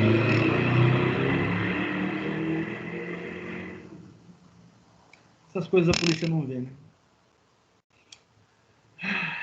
Então, e eu não gosto de largar as coisas assim. Ah, não, tá faltando um. Sabe, é igual aquela historinha que você tá cavando um buraco. Se você desistir e voltar para trás, um pouquinho mais para frente tá lá a mina de diamante para você, sabe? Eu não gosto de largar as coisas no caminho. Já tô querendo verificar como é que instala aí já pra arrumar isso aí pro senhor. Depois eu passo os Eu detalhes. sei como é que é. Lá no serviço é assim, sempre aparecem umas coisas e eu fico. Eu, no final das contas, sou o cara que tem que procurar. Os outros não querem procurar. É, eu sei como é que é. Mas eu vou trocar uma ideia se for, com eles lá para tentar resolver isso aqui e trazer isso aqui para vocês funcionando. Eu quero mostrar isso aqui para vocês, tá? Quem quiser Ok, ajudar professor. também, depois eu passo detalhes do que foi feito. Na verdade, o que eu fiz foi exatamente isso que está gravado aqui, gente. Instalei uma VM, peguei o pacote de PVM e botei para configurar. Só isso. Não fiz mais nada. Aliás, vocês viram que eu não precisei mudar nada, nenhuma configuração, nada, né? A única coisa que eu fiz, que eu preciso até passar para vocês, para quem quiser conhecer e mexer também, de repente ajudar a resolver o problema, é que eu tive que colocar uma coisinha aqui, ó, nesse cara aqui. Profiles, file.d. Eu criei um arquivo shell para carregar essas variáveis de ambiente. Ah, que legal. Ué, peraí. Esse daí não foi criado, professor. Esse aí é o novo que você acabou de instalar. Verdade, perdão, gente. Eu estou numa VM que eu instalei do zero. Entra de novo no outro. Não, não, larga a mão, larga a mão. Depois eu passo para você, até carregar a outra VM, Tranquilo, professor. tá? Mas é verdade, obrigado, meu nome. Nesse diretório aqui tem um arquivo, acho que dá para fazer isso agora, tá? Eu tenho até as informações. Deixa eu fazer rapidão, só para mostrar como é que faz, tá? Como é que eu fiz? Eu vou passar para o SU, aí eu vou lá no diretório, né?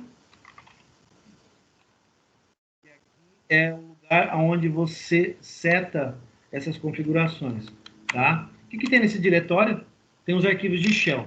Aqui você cria um arquivo shell para ele carregar aquilo para você, para ele criar variáveis de ambiente para esse sistema operacional. Então o que você faz aqui? Você faz o seguinte. Deixa eu primeiro voltar aqui um pouquinho, não dá para voltar. Deixa eu colocar aqui.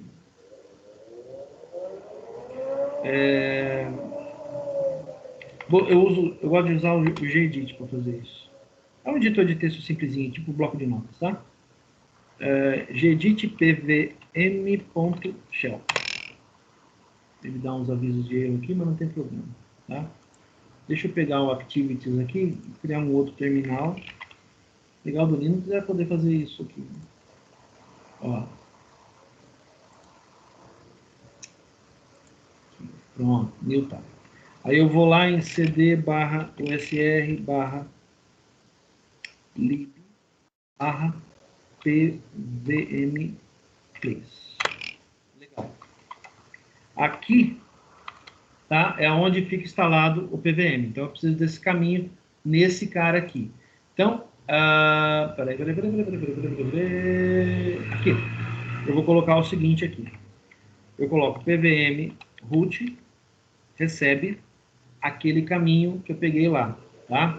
Que é usr barra lib barra pvm3. Aí, outra variável de ambiente para ele é pvm underline dpath, que é o caminho para o daemon do pvm. Ele fica aqui dentro, escondidinho aqui, quer ver? Deixa eu pegar aqui, terminal. Fica aqui em CD. Opa, majúsculo CD. Ele fica aqui, tá vendo? E ele é um link apontando para outro lugar, certo? Então eu faço esse cara apontando para cá. Então eu vou pegar aqui, ó. Eu faço o quê? Ele quer saber o caminho desse cara. Então eu venho aqui, coloco esse caminho, barra lib, barra pvmd, que é o daemon do PVM rodando. Feito isso, eu coloco export os dois. PVM underline root, PVM underline depend. Só. Acabou. Tá? Isso eu estou setando as variáveis de ambiente que ele vai utilizar. Essas variáveis são carregadas com o Linux, então, na hora que você dá boot, é que ele joga isso para a memória. Tá? Então, por enquanto, para nós, não vai funcionar aqui. Tem que fazer um reboot dessa máquina para poder funcionar. Eu só queria mostrar para vocês como é que funciona, tá? Tá, Beleza. agora você falando isso, será que não foi isso que quando você colocou antes que deu o erro? Não, não, não, não, não. Porque ele Porque ele deu erro nessa questão, nesse usuário em si, nesse que isso, você só que criou. ele Seria, deu, não é? sim, mas ele deu erro do PVM root na VM aqui atrás. Sim, Não, então, talvez ele não tenha reconhecido o caminho, professor. não, mas lá tem, lá funciona normalmente. Entendeu? Quando eu digo tá faltando alguma coisa, é que aqui a configuração é idêntica daqui de trás. Beleza. Qual o momento que ele não está reconhecendo? Uma das pistas que eu vi na internet, eu não tive tempo de testar isso, mas eu vou ter que procurar depois para fazer, é que as variáveis de ambiente também precisam ficar disponíveis para o SSH, para conexão via SSH. E eu não sei se elas estão. Então eu vou ter que verificar isso para poder testar. Tá? Bom, mas não é bem isso que eu queria mostrar mesmo, então eu queria mostrar funcionando. Mas tudo bem, vamos lá, vamos dar continuidade aqui. Quando funciona, ele traz assim para você, bonitinho, né? Ok. Aqui, a parte de configuração dele, né? Quando ele está funcionando, deixa eu dar uma limpeza aqui. Quando ele está funcionando e você gostaria que ele trouxesse essas informações para você, tá? Você usa o conf, que é um comando baseado num daqueles métodos que a gente viu lá atrás. Importante, a maioria daqueles métodos pode ser usado aqui no console para enviar informações de uma máquina para outra, como se fosse um chat. Você envia pacotes de dados, você envia informações, mensagens de uma máquina para outra, tá? Pode ser usado aqui também. Olha lá, o conf ele traz a informação de todos o master e os slaves que estão configurados no PVM neste momento, tá? Se a gente tivesse dado tudo certinho, nós estaríamos vendo aqui a máquina Spark que está aqui atrás. Então ia vir host, Spark e aí as informações, além do Spook. Veria duas. Quando você coloca várias, todas elas vêm listadas aqui dentro. Você consegue ver todas elas. Tá bom? Beleza. Para sair, eu já mostrei para vocês, né? É o kit. E aqui é um funcionamento geral de como é que funciona. Como você desliga o PVM. Dá para desligá-lo, se você quiser. Tá? Você usa o comando halt e ele informa para a VM que o PVM vai ser finalizado. Ele mata o PVM e todo mundo que estiver na lista também morre. Então ele desliga o PVM e corta a comunicação com todo mundo. Importante, ele não desliga automaticamente os servidores slaves. Ele não vai lá no daemon do slave e fala, ó, fecha, acabou. Não, ele não faz isso. Ele faz o quê? Ele corta a comunicação e derruba o PVM que é o daemon do PVM, no master. Certo? Lembrando, é o master que toma conta, é o master que comanda toda a história. Certo? Ele não derruba os slaves. Ele simplesmente corta a comunicação. Tá bom? Entendi. Existe alguma forma de derrubar tudo? Na documentação que eu vi, não tem. Fala, Manuel. Aí, no caso, só se eu entrasse na máquina, só que aí já não é mais por ele. Só se eu entrasse pelo SSH lá e mandasse reiniciar lá, né? Da reboot na máquina. Só que aí não é mais o PVM que faz. Dá Não. até para entender a situação, que até mesmo para, vamos supor, o cara não sacanear o outro. Já pensou o cara mandar dar halt e o halt ele derruba todo o grid inteiro? Isso, aí de repente você derrubou ali um servidor de alguém. Justamente. Faz Né? sentido isso. Beleza? Então, gente, só fiquei devendo mesmo a parte de conexão, mas peço desculpa, tá? Foi um probleminha técnico aí, configuração dele, mas a gente vamos aguardar um pouquinho. Eu vou tentar conversar com algum aluno que ele tenha lá, tá, do mestrado ou então de graduação, que trabalhe nesse projeto com ele, para ver se eles me dão uma luz que eu posso estar configurado, que pode estar configurado diferente ou errado, tá? Lembrando que lá eles trabalham com outra distribuição Linux, tal, é outro jeito de trabalhar, tal. Aqui a gente usa Debian. Se eu não conseguir fazer a configuração do Debian, eu vou copiar a configuração deles. Aí eu instalo o Red Hat e crio as VMs para a gente poder testar isso no Red Hat. Mas eu já incentivo, quem quiser testar isso em casa, tem todo o passo a passo aqui que eu mostrei para vocês. Tudo que eu fiz aqui até agora é a parte de configuração, de criação da PVM e tal. É assim que funciona, tá? Importante. Por que lá no começo eu falei, por que eu selecionei Linux e não Windows e tal? Porque no Windows mesmo, você precisa pegar o fonte, compilar o fonte para botar o PVM para rodar. No Linux, não.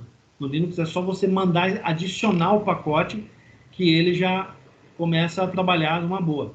Inclusive, tem ferramentas gráficas, tá? Para trabalhar com PVM.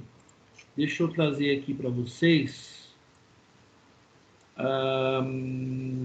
Deixa eu ver se eu acho aqui. Espera um pouquinho.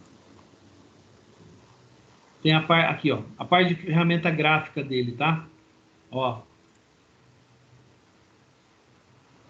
Tá vendo? É só o fonte mesmo, não dá para trabalhar. Aí, não tem distribuição binária, você tem que baixar, compilar para botar para rodar. Só que esse XVPN é a ferramenta dele na interface gráfica. Então você pode rodar ela no GNOME. E ela vem com toda a funcionalidade do console na ferramenta. É bastante interessante, tá? É muito legal. Eu vi somente as telas dela funcionando, tá? Eu não vi ela rodando, tá? Mas eu acho interessante a gente conhecer e ter contato com esse tipo de coisa para a gente saber que isso é possível e que tem como a gente utilizar, tá? Se a gente tivesse mais tempo, uma pena que a gente não tem, e se a gente estivesse no laboratório, nós poderíamos até desenvolver código para utilizar ela, mas seria código no Linux e aí a galera precisava manjar de C++ para a gente poder meter a mão, tá?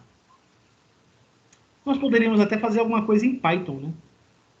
Só que aí a galera precisava manjar de Python para a gente poder mexer. E aí complica. Porque eu acho que Python aqui só um ou outro que conhece. Beleza? Beleza, professor. Alguma dúvida, alguma questão? Alguém quer colocar mais alguma coisa, falar algo a respeito? Ou alguém se candidata a ajudar? O Emanuel já está se candidatando. E alguém mais se...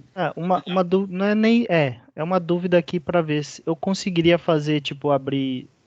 Que eu não tenho certeza se eu consigo. Simular duas VMs aqui na minha mesma máquina para eu poder testar? Consegue. E aí as duas ficam ligadas, no caso. Sim. Quando eu tava montando o grid, configurando, eu tinha duas VM nesse notebook aqui, mas com aquela configuração, tá? 2 GB de RAM, 8 GB de HD, só isso. Bem pequenininho. Que digamos que o meu computador até que é suave com relação a isso. Não, então você tá suave, então você tá tranquilo. Tô com 32 aqui. Ah, beleza. Aqui, ó, eu tenho aqui, esse cara tem 8, né? Eu subi duas aqui, né? Esse outro aqui tem 8, também subi duas. E nesse aqui eu subi uma, que era aquela master que eu tava brincando, e uma principal. A principal usa 8 GB de RAM, tá? Eu consegui rodar numa boa. Então tem como. A minha sugestão para quem for trabalhar, quem quiser mexer com isso, ajudar nesse experimento aí, é fazer o seguinte. Cria as VMs, bem pequenininhas mesmo, duas. Uma master, outra slave. Se você conseguir comunicar entre elas e conseguir registrar elas, fala para nós como é que você fez. Senão, a gente vai ter que ficar esperando até a gente conseguir no laboratório. Fala, Felipe. Boa noite, beleza? Vamos. Cara, você falou aquela hora lá das variáveis SSH, era exatamente a suspeita que eu tinha, sabe? E será que rola a gente tentar fazer um teste? Adicionando aquela variável de ambiente lá da pasta root no arquivo de environment do SSH? Fica na home do seu usuário, Pode ser, vamos lá, peraí. da pasta .ssh/environment.